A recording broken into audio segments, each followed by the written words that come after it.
sub-Saharan Africa can go on and give an example like that of India and what they are doing. They've never had military intervention since independence. We believed that if it were not for military interventions, our situation would have been better than that of Botswana. Between 1979 and 1983, our country again breathed the air of democracy and was on its way to growth. But suddenly, some military adventurists seized the airwaves and overthrew the democratic experiment. Sani Abacha, then a brigadier, made the coup announcement and said they were compelled to truncate our democracy yet again because of corruption. General Muhammadu Buhari emerged as the beneficiary of that announcement and the new dictator on the block. The sun set again over our dear country. Oh.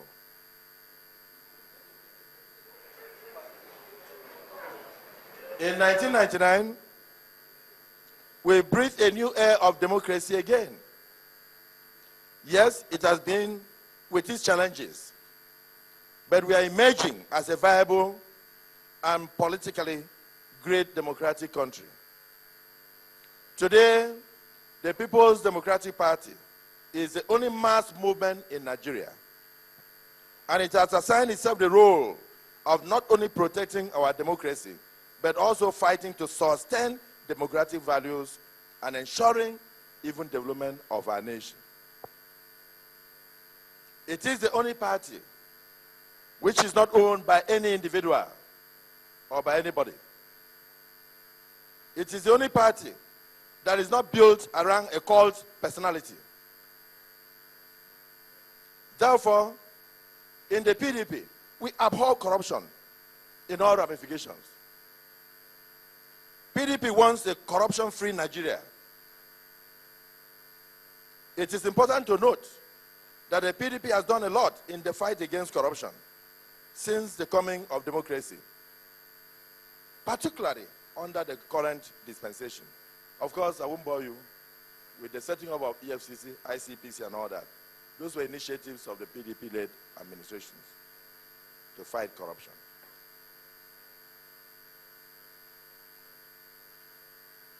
Ladies and gentlemen, we, the PDP governors, want to state emphatically that we abhor the politicization of corruption by military apologists.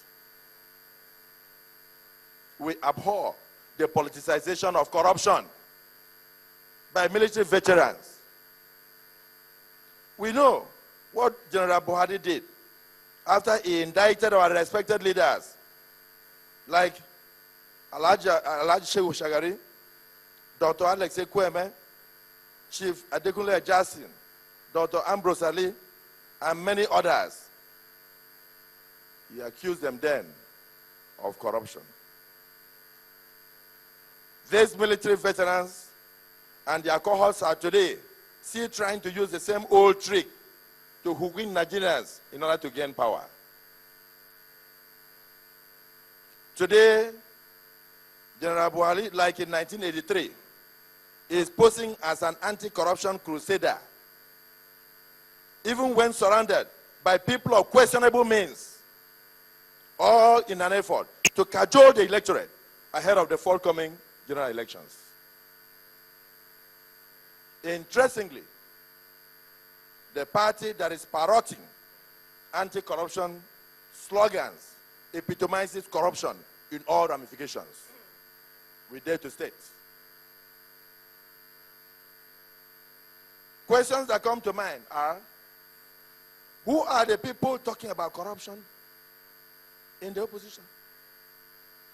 Who are the main financiers of the opposition? How did they make their monies? We cannot fall prey to the same old trick. Nigerians are wiser today. We are aware that some people have complained about the age of General Buhari. But we do not see anything wrong as governors of the PDP. with General Buhari's age. If he thinks he can withstand the rigors of the job of the presidency, there's nothing wrong with his age. But we are extremely concerned about the age of his ideas.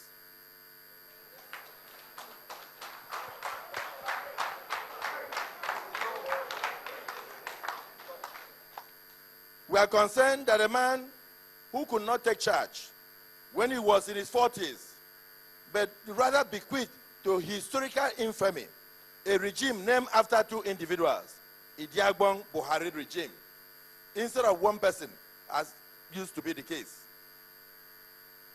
Can that man take charge now at the age of 73 when his health will require constant monitoring?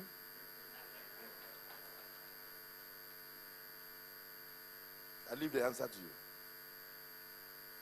We are concerned about the age of the ideas because 50 years after the first coup hinged its intervention on corruption, Buhari is still thinking of using the same old subterfuge to deceive us today. We dare not allow anybody to use a 50-year-old trick to destroy our democratic values. Like I said, even the civil society and the media are wiser today, just like other Nigerians. This is why the choices before us in our nation, in the elections coming, are either engaging our reverse gear and going backwards, or putting our drive gear forward. If we want to move forward, then we must move into drive mode with President Goodluck Jonathan and cross this Jordan River into a land reflecting the promises of our founding fathers. That's the position of PDP governors. To us in the People's Democratic Party, sustaining democratic values is a creed. Since President Goodluck Jonathan came to power, there has been free reign of opinions across Nigeria. To enhance this right, his administration enacted the Freedom of Information Bill and signed it into an act. It is on record that no single individual in Nigeria under this administration has been hounded on account of having a different viewpoint. There is nobody in detention, not even those from the online media.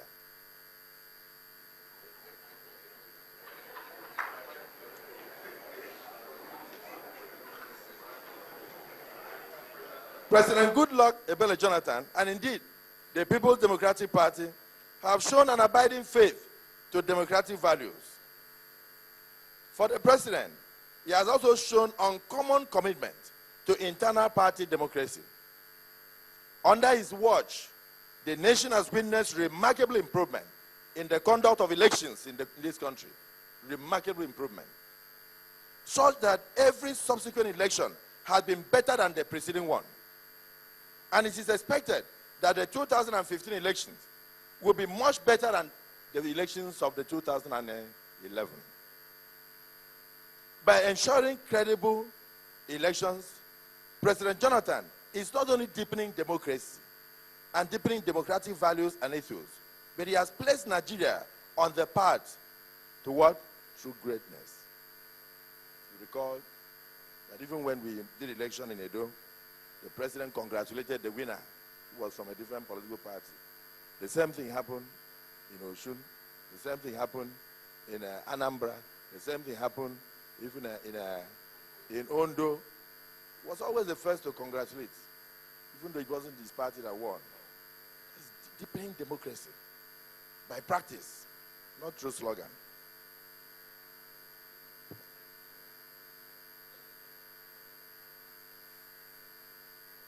President Goodluck Jonathan has been transformational in his leadership of Nigeria.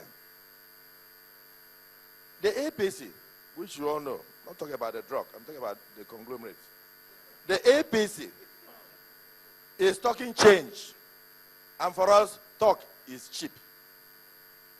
What we need in Nigeria today is transformation. not change.